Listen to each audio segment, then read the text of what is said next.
En el 1 de Pedro 2,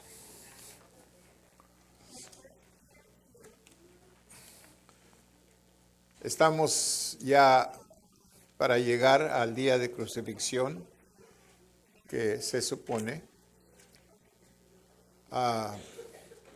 que es el tiempo más glorioso para el cristiano, un tiempo más de más bendición, porque fue allí en la cruz donde se rompió la maldición que estaba sobre nosotros, donde Cristo Jesús venció la muerte, venció el pecado y nos dio a nosotros el Espíritu Santo para que more en nosotros. Es un tiempo glorioso y es un tiempo que debemos de celebrar, no nada más en este tiempo, pero todos los días. ¿Ok? So, vamos a orar primero antes de leer la Escritura. Padre misericordioso, le damos gracias, Señor, por este tiempo tan lindo que celebramos, Señor, el triunfo más grande que usted o todos nosotros hemos tenido, Padre, porque ahí también triunfamos nosotros, Padre. Gracias, Señor, por amarnos en la forma en que usted siempre nos ha amado y mandar a su Hijo a morir en la cruz por nosotros. Se lo agradecemos para siempre, mi Padre. Y, Señor, le pedimos que ahora, Señor, usted nos unja, Padre, para predicar este sermón, Señor. Que usted unja mis labios, Padre. Que usted unja nuestros oídos para escuchar y recibir, Padre. En el nombre de Jesús, prepare nuestro corazón, Señor, para que esté dispuesto a recibir su palabra, así como es dada, Padre. Todo para honra y gloria suya en el nombre de Jesús. 1 de Pedro 2, 24 y 25. El propósito de la cruz. ¿Cuál fue la razón de que Dios bajara en forma de hombre o se subajara a forma de hombre y venir a este mundo a morir una muerte vergonzosa, cruel, por nosotros? ¿Cuál era el propósito de Dios? La Biblia dice, sabemos en Juan 3:16, que de tal manera amó Dios al mundo, que sabemos que fue todo por amor, porque es lo que Dios es, amor. De tal manera amó Dios al mundo que dio a su Hijo unigénito para que todo aquel que en él cree no se pierda, sino que tenga vida eterna. ¿Ok? Vida eterna con Él, porque todos vamos a tener vida eterna. ¿Ok? No nada más el cristiano, sino también el no cristiano va a tener vida eterna. La idea era de dónde íbamos a pasar una vida eterna. Y la vida eterna sin Cristo es vida eterna en el infierno. ¿Okay? La Biblia nos enseña y nos habla más del infierno y del diablo que de Cristo y la gloria. ¿Okay? La razón es porque Dios quiere que nosotros entendamos esto, para que no nos pierdamos, para que seamos salvos. Entonces, la idea era de que Cristo Jesús era la única manera de romper la maldición que había venido a nosotros como humanos por la falla de Adán y Eva. Y ahora necesitábamos un sacrificio de sangre, y el sacrificio de sangre se usaba en el Antiguo Testamento, pero ese era solamente para tapar los pecados, no para borrar los pecados. Y se requería, es decir, ese sacrificio tenía que hacerse seguido. Varias veces por año se hacía por diferentes pecados.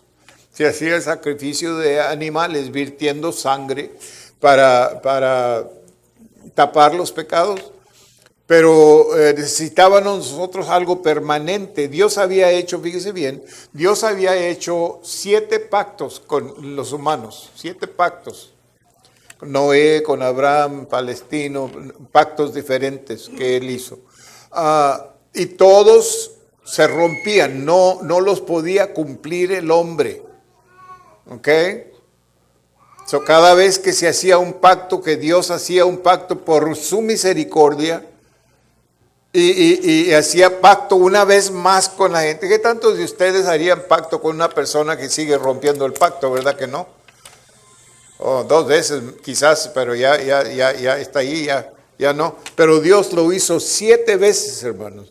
Y el último pacto que Él hizo fue el pacto nuevo que le nombramos nosotros, que es ahora el pacto con Cristo Jesús. De la sangre preciosa del Cordero fue vertida en el Calvario para cumplir ese pacto. Y ese pacto no tapa los pecados, ese pacto borra los pecados. Porque dice Dios que si usted acepta el plan de Él y el pacto de Él, entonces Él borra sus pecados para siempre, para nunca recordarse más de ellos. Imagínese usted su vida pasada a una vida nueva, completamente limpia, así como usted nació, o mejor que cuando usted nació, sin ningún pecado. Eso es lo que Él le promete a usted por medio del sacrificio de la cruz, que de ninguna otra manera podríamos lograrlo, porque Cristo Jesús mismo dijo: yo soy el camino, la verdad y la vida, y nadie, absolutamente nadie, viene a mi Padre si no es por medio de mí. Él es el plan de salvación y es el único plan que hay. El hombre ha inventado otros planes, pero son falsos. Solamente hay un camino, y Cristo Jesús es ese camino. ¿Ok? En el versículo 24 y 25 de Primera de Pedro, capítulo 2, dice: quien llevó él mismo nuestros pecados en su cuerpo sobre el madero, sobre la cruz, para que nosotros, usted y yo, estando muertos en los pecados, porque la paga del pecado es muerte, mas la dádiva de Dios es vida eterna, vivamos a la justicia, y por cuya herida fuisteis sanados, porque vosotros erais como ovejas descarriadas, pero ahora habéis vuelto al pastor y obispo de vuestras almas. Aleluya.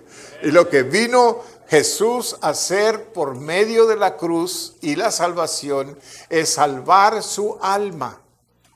Su alma estaba perdida. Pero, ¿qué es el alma? Sabemos que el espíritu es el que vive en este cuerpo, ¿verdad? Sabemos que tenemos vida por medio de ese espíritu. Cuando ese espíritu sale de nosotros, este cuerpo queda completamente muerto, ¿verdad? Pero hay otra parte en su vida que se llama el alma, que ese alma está perdida, está condenada a muerte por la falla de Adán y Eva, por medio del pecado, porque la paga del pecado es muerte, mas la dádiva de Dios es vida eterna. ¿Ok? Entonces, para que esa alma se salve, necesitábamos a Jesús en la cruz, pagar el precio, ser crucificado, vertir su sangre, resucitar, irse a estar sentado a la diestra de Dios Padre para interceder por usted y por mí a todo tiempo. Gloria a Dios. Ahora, ¿cuál es su alma? ¿O qué es su alma? Su alma es, fíjese bien, su alma es su mente, su voluntad y sus emociones. ¿Ok? Esas tres, su mente, su voluntad, sus emociones. ¿Y quién puede salvar esos tres? ¿Un médico? ¿Uno que tenga autoridad sobre usted? Y le dice: no quiero que hagas esto, no hagas esto y no hagas esto. No va a poder hacerlo. ¿Quién tiene esa autoridad? Solamente Dios. Cuando le salvó, cuando usted dice yo soy salvo, fíjese bien, cuando usted dice yo soy salvo, usted está diciendo ya no tengo la mente que yo tenía antes, porque Dios me la transformó. Ya la voluntad mía ya no es mi voluntad, sino la de Él. Mis emociones ya no me controlan, fíjese bien, porque somos controlados por emociones, hermano. Pero ahora las emociones no me controlan, sino que yo las controlo a ellas. Es decir, las emociones no me dictan a mí lo que yo voy a hacer este día. Yo no voy a dejar que mis emociones... ¿Usted ha visto una persona descontrolada emocionalmente? Especialmente cuando se enoja, ¿verdad? Haciendo coraje y así, diciendo cosas tontas que ni siquiera...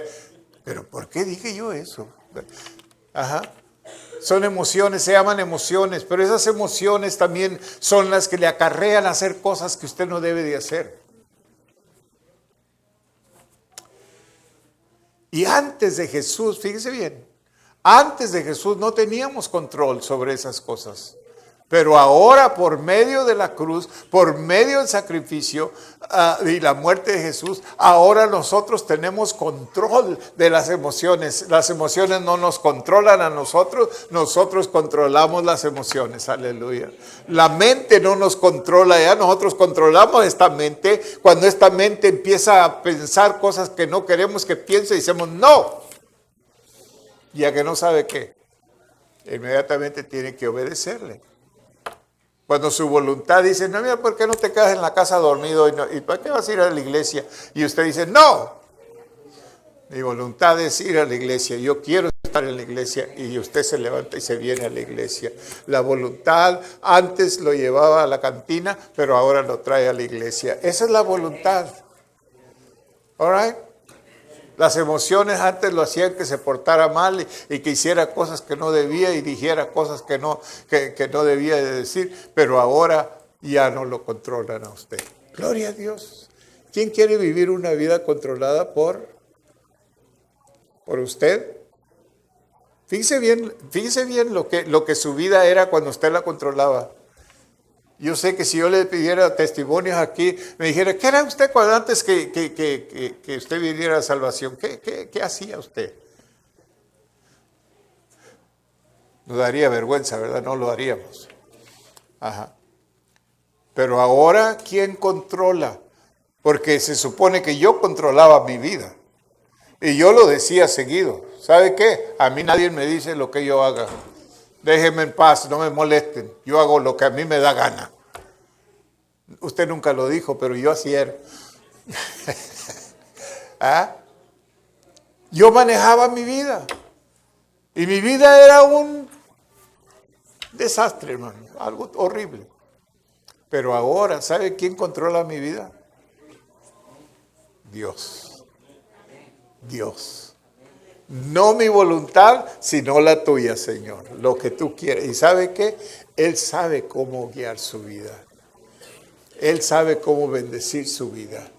Cuando usted le entrega su vida a Él, Él le da bendiciones. Él le da promesas que usted puede gozar en la vida. La primera vez que Jesús se refirió a su muerte y su resurrección fue en Juan 2, 19 y 22. Cuando dijo, respondiendo Jesús y les dijo, destruid este templo y en 3 días lo levantaré. Dijeron luego los judíos, en 46 años fue edificado este templo y tú en 3 días lo levantarás. Mas él hablaba del templo de su cuerpo. Por tanto, cuando resucitó de entre los muertos, sus discípulos se acordaron que había dicho esto. Y creyeron la escritura y la palabra que Jesús había dicho. Hasta entonces lo creo. Fíjese bien. La segunda vez fue en la conversación de Jesús con Nicodemos. ¿Se acuerdan en el capítulo 3 de Juan? No lo vamos a leer, pero usted se acuerda, ahí le habló Jesús de salvación y de resurrección. Otra comparación Jesús se refirió en Números 21, 8 y 9. Y Jehová dijo a Moisés, hazte una serpiente ardiente y ponla sobre una asta y cualquiera que fuere mordido y mirare a ella, vivirá. Y Moisés hizo una serpiente de bronce y la puso sobre una asta, y cuando alguna serpiente mordía a alguno, miraba a la serpiente de bronce y vivía. Y quiero usar esta escritura para hacerle una comparación. Antes de Jesús, cuando Dios se molestaba o se enojaba con su pueblo por causa de desobediencia, los castigaba en una manera física, en una manera muchas veces de muerte. En esta ocasión el pueblo estaban completamente desordenados y Dios mandó serpientes, fíjese. Mandó serpientes para que hubiera serpientes en grande cantidad que estaban mordiendo la gente, y en lo que mordían la gente se moría. Entonces Moisés oró y le pidió a Dios que tuviera compasión de la gente, y Dios le dijo, mira, hazte una serpiente, ponla en un poste, ¿cómo se dice en español? ¿Qué poste? Ponla allí donde todos la puedan ver, y cuando les muerda una serpiente, miren a la serpiente de bronce y no morirán. La serpiente representa a Jesús, hermanos. El poste representa la cruz. El hombre perdido que no tenía esperanza, ahora puede ver a Jesús y ser salvo. En esta mañana tú tienes la oportunidad de ver a Jesús, pedirle perdón por tus pecados, y Él te va a aceptar y te va a poner en su reino y hacerte hijo de Dios una vez más. Aleluya, para que tú tengas entrada al reino de Dios. Gloria a Dios por ello. Dios hacía y hizo muchas veces en la ocasión de los hebreos cuando habían cruzado el Mar Rojo y se encontraron 3 días sin agua. Dios les dijo, encontraron una agua que era amarga, no la podían tomar, y Dios les dijo que cortaran un árbol y lo echaran en el agua, el árbol representando la cruz, hermanos.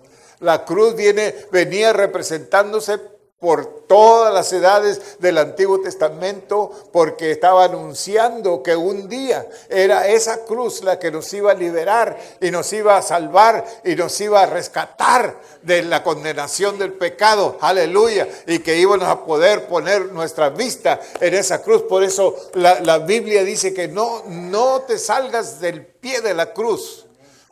Dios quiere que siempre estemos al pie de la cruz. Quiere decir que siempre te acuerdes del sacrificio que Él hizo por ti. Que no se te olvide. Por medio de ese sacrificio, fíjate bien, viene agradecimiento, hermanos. Cuando usted considera lo que Él hizo por nosotros, usted es una persona agradecida. Y lo que Dios busca en nosotros, que seamos hijos agradecidos. Aleluya. Jesús se identificó con el pecado para salvarnos del pecado. En 2 Corintios 5:21 dice, al que no conoció pecado, por nosotros lo hizo pecado, para que nosotros fuésemos hechos justicia de Dios en él. Fíjese bien. Jesús vino y cargó el pecado de todos nosotros sobre Él, para que nosotros tengamos salvación. La salvación que usted tiene, la salvación que yo tengo, no es barata, hermano. Le costó a Dios su Hijo, le costó a su Hijo una muerte vergonzosa. Dice la Biblia en Isaías 52, dispénseme. Isaías 52 dice que lo golpearon tanto que parecía un monstruo, que no tenía aspecto de humano. No es como lo pintan en esos retratos donde pintan a Jesús con una coronita y su rostro así. No, fíjese bien, lo golpearon con el puño, lo golpearon con palos, lo escupieron, le pusieron una corona de espinas, le arrancaron la barba a tirones, Y yo no sé si usted no tiene barba, no sabe lo que duele cuando le estiran la barba. Yo cada vez que agarro un bebé, un bebito, aunque sea de 4 o 5 meses o menos, lo primerito que hace es agarrar mi barba y estirármela. Y no sé por qué les causa así a los bebés, ¿verdad? Cuando yo los cargo, luego me agarran la barba. Eso duele, hermano. Pero imagínense que se la arranquen a puros tirones. Toda. Es lo que hicieron con Jesús. Le arrancaron la barba a tirones. Le dieron golpes con palos en la cabeza, en la cara, en el rostro. Le dieron con el puño. Y luego le pusieron la corona de espinas. Dice que su rostro estaba tan hinchado que parecía un monstruo. Eso hizo Él por usted y por mí. La salvación que ahora gozamos nosotros le costó a Él bastante. Gloria a Dios, aleluya. La serpiente fue levantada para ser vista y Jesús fue levantado para ser visto. Los israelitas eran sanos físicamente al ver la serpiente, mas nosotros en Cristo tenemos vida eterna. Juan 3:15 dice, para que todo aquel que en Él cree no se pierda, mas tenga vida eterna. ¿Qué tienes que hacer? Por esa salvación, ¿qué tienes que hacer? Solamente creer. Creer es todo. Es todo. Wow. Yo no podía imaginarme, hermano. Yo digo esto repetidamente, pero es porque tengo un agradecimiento tremendo. Yo no podía imaginarme que fuera tan fácil así el borrar mis pecados, que eran tantos y tan horribles, y que nomás con solo creer iba yo a quedar completamente limpio y puro y santo delante de Dios. Y aún sin embargo, eso es lo que Él hizo. De transformar mi vida completamente. De un drogadicto, de un alcohólico, de uno que vivía en los clubs.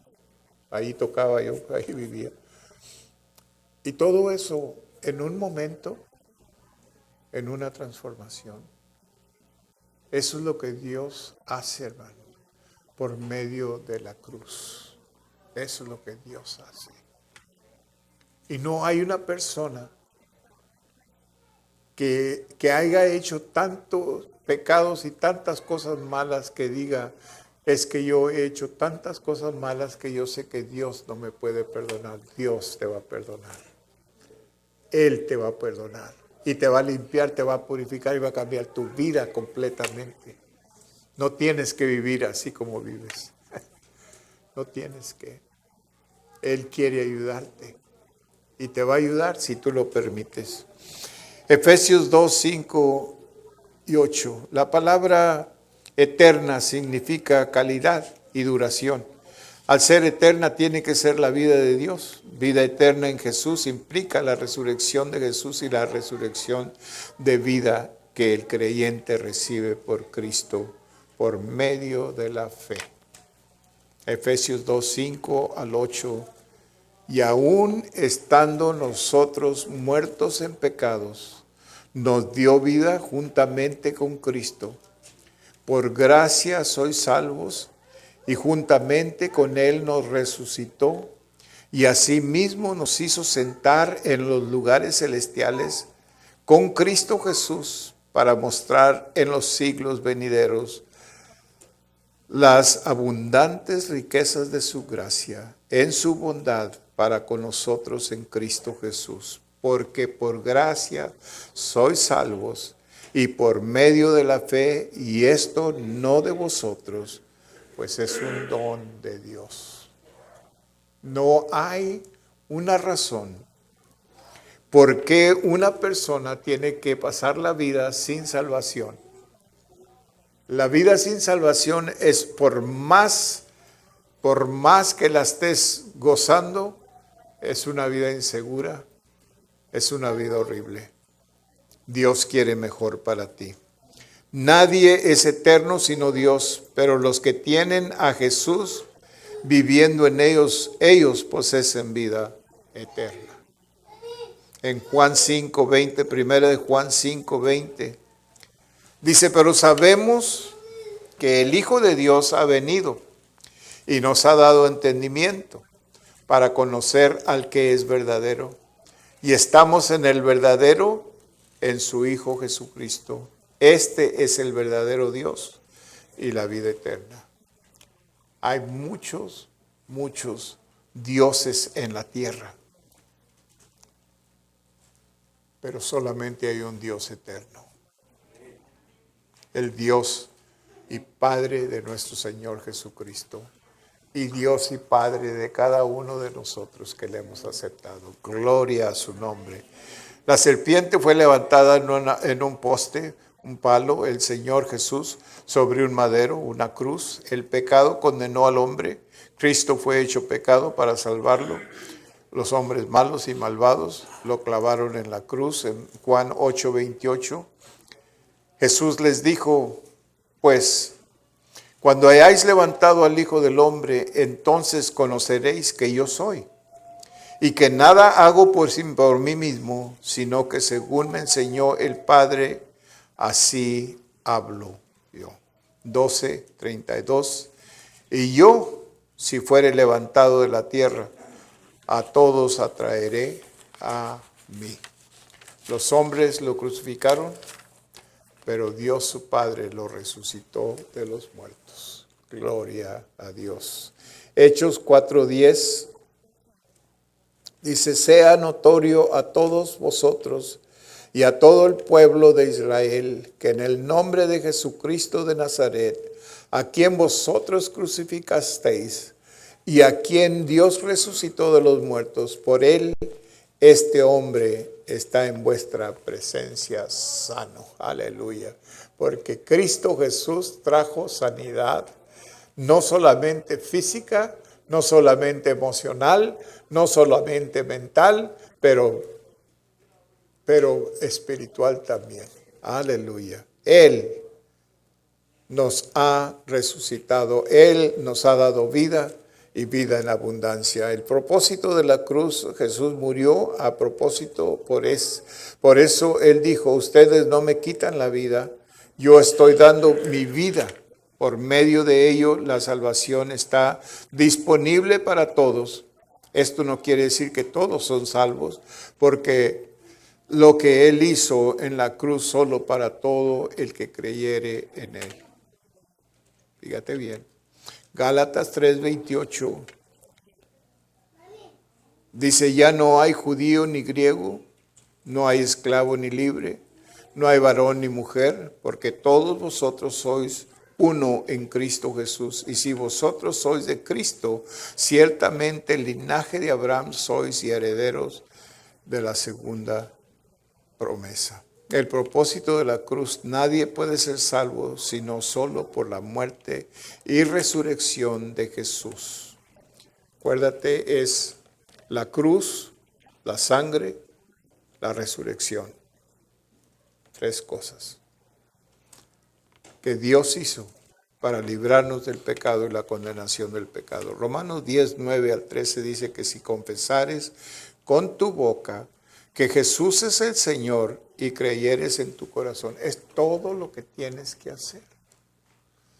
Es algo glorioso de ver la transformación de una persona sin esperanza, sin un futuro, a ser transformado a una persona con esperanza y con un futuro glorioso. Solamente Dios puede hacer esa transformación. Y lo más glorioso de ello es que es gratis. No tienes que hacer nada más que aceptarle. No tienes que hacer nada más que creer. Fíjate lo que dice, lo voy a leer otra vez. Que si confesares con tu boca que Jesús es el Señor y creyeres en tu corazón que Dios le levantó de los muertos, serás salvo. ¿Qué tengo que hacer? Confesar con tu boca, creyeres en tu corazón que Dios le levantó de los muertos y ya eres salvo.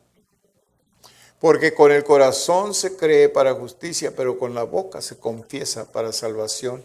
Pues la Escritura dice, todo aquel que en él creyere no será avergonzado, porque no hay diferencia entre el judío y griego, pues él mismo que es Señor de todo, es rico para con todos los que le invocan, porque todo aquel que invocare el nombre del Señor será salvo.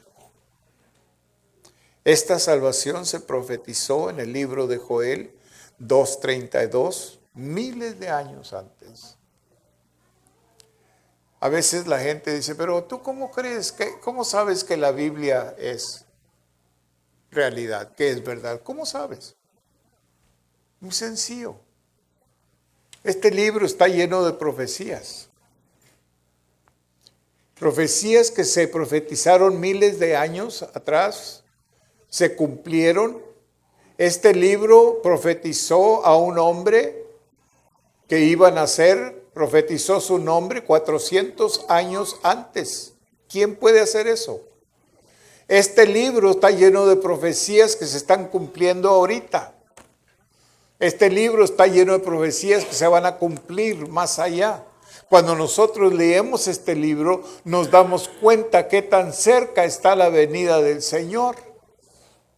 Por medio de los acontecimientos, porque todo lo que está cumplido en este libro, es decir, lo que está profetizado se ha cumplido, hermanos, letra por letra se ha cumplido. Por eso sabemos que este libro no es como cualquier otro libro, no lo trate como cualquier otro libro. Este libro es un libro santo y es Dios mismo. En las palabras que están en este libro, Dios nos habla a nosotros. Y es por medio de este libro que nosotros basamos nuestra vida espiritual, y con mucha razón, porque este libro es el único, fíjese bien, es el único que nunca ha pasado de moda, hermano. No hay otro libro que se vende más que la Biblia. Nunca. Nunca ha habido otro libro que se vende más. Este libro lo han tratado de deshonrar, lo han tratado de destruir, lo han tratado de subajar, y nunca ha dejado de ser popular, porque es la verdad, es la palabra de Dios, es Dios mismo, y nadie lo va a destruir. Aleluya. Mucha gente lo ha tratado de destruir, pero son destruidos por Él. Aleluya. Gloria a Dios. Porque es la palabra de Dios. Joel 2:32, miles de años atrás, dice, todo aquel que invocare el nombre de Jehová será salvo, porque en el monte de Sión, en la iglesia, y en Jerusalén habrá salvación, como ha dicho Jehová, y entre el remanente al cual él habrá llamado. ¿A quién llamó? A usted y a mí. Nosotros somos el remanente. ¿Y sabes lo más bonito? Es que si tú estás aquí esta mañana o me estás escuchando y no eres parte de ese remanente, no eres parte del reino, no has aceptado al Señor, que tú también eres llamado, que Él te está llamando esta mañana.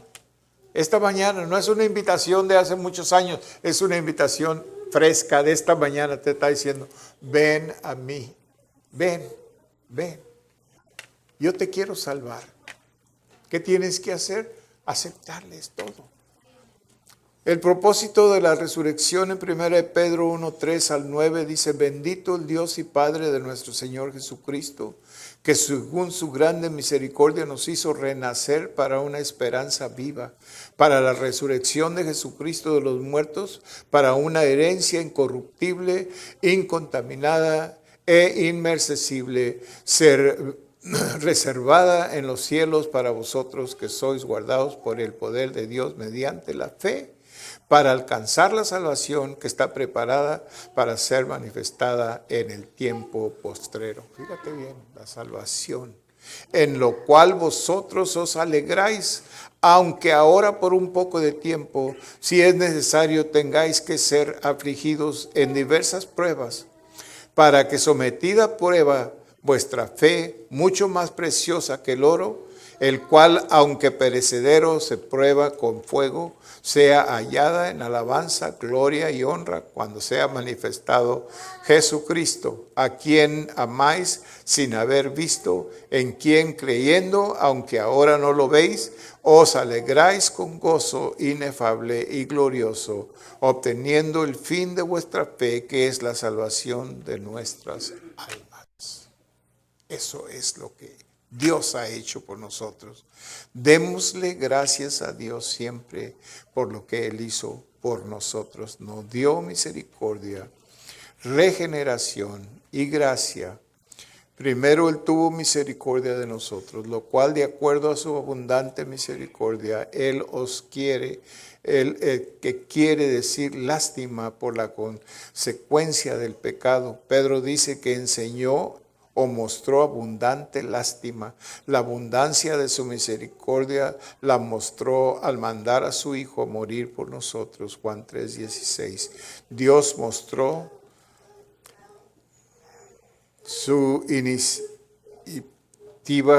para darnos vida nueva. La palabra griega que se usa aquí es charis, que quiere decir lástima y acción. Gracias. Efesios 1:6, para alabanza de la gloria de su gracia, la cual nos hizo aceptos en el amado. Dios ha hecho todo por nosotros, hermanos. Ya no hay más que aceptarlo. Y la Biblia, Jesús mismo nos dijo en Mateo 10:32, que si tú le confiesas a Él delante de los hombres, Él también te va a confesar a ti delante de sus ángeles y su Padre. Pero el verso 33 dice, si tú le niegas a Él delante de los hombres, Él también te va a negar a ti delante de su Padre y sus ángeles. Que deja toda la responsabilidad en nosotros, para aceptarlo o para negarlo.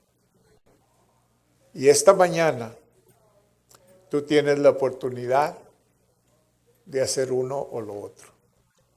Tú tienes la oportunidad de regresar a Él si te has apartado de Él, de venir si es la primera vez que vienes, pero Él te está abriendo la puerta. Jesús dijo en Mateo 11:28, venid a mí todos los que estáis cargados y cansados, que yo os haré descansar. No tienes una idea la vida en Cristo y la paz que viene con ella, el descanso del alma que viene con ella. Que allá en el mundo, por más que te gozabas, no tenías paz. Pero aquí con Dios tienes paz completa. Y es una vida tan linda. Dios nos da esperanza viva como una herencia, confianza y incorruptibilidad también. En Romanos 8:24-25 dice, porque en esperanza fuimos salvos, pero la esperanza que se ve no es esperanza, porque lo que alguno ve, ¿a qué esperarlo? Pero si esperamos lo que no vemos, con paciencia lo guardamos. Pablo nos dice en 1 Corintios 15:1 en adelante, dice, además os declaro, hermanos, el evangelio que os he predicado, el cual también recibisteis, en el cual también perseveráis, por el cual asimismo, si retenéis la palabra que os he predicado, seréis salvos. Si no creísteis en vano. Porque primeramente os he enseñado lo que asimismo recibí, que Cristo murió por nuestros pecados conforme a las Escrituras, y que fue sepultado y que resucitó al tercer día conforme a las Escrituras, y que apareció a Cefas y después a los 12, después apareció a más de 500 hermanos a la vez, de los cuales muchos viven aún y otros ya duermen. Después apareció a Jacobo, después a todos los apóstoles y al último de todos, como un abortivo, me apareció a mí, porque yo soy el más pequeño de los apóstoles, que no soy digno de ser llamado apóstol, porque perseguí la iglesia de Dios, pero por la gracia de Dios soy lo que soy, y su gracia no ha sido en vano para conmigo. Antes he trabajado más que todos ellos, pero no yo, sino la gracia de Dios conmigo. Pablo, dando testimonio de su vida. Y que tantos de ustedes saben que la vida de Pablo era una vida bastante dura. Él fue uno de los que persiguió a la iglesia y puso a muchos en la cárcel, pero después Dios le tocó y él fue salvo. Y ahora está dando testimonio de lo que la vida y la salvación es para él. Gloria a Dios.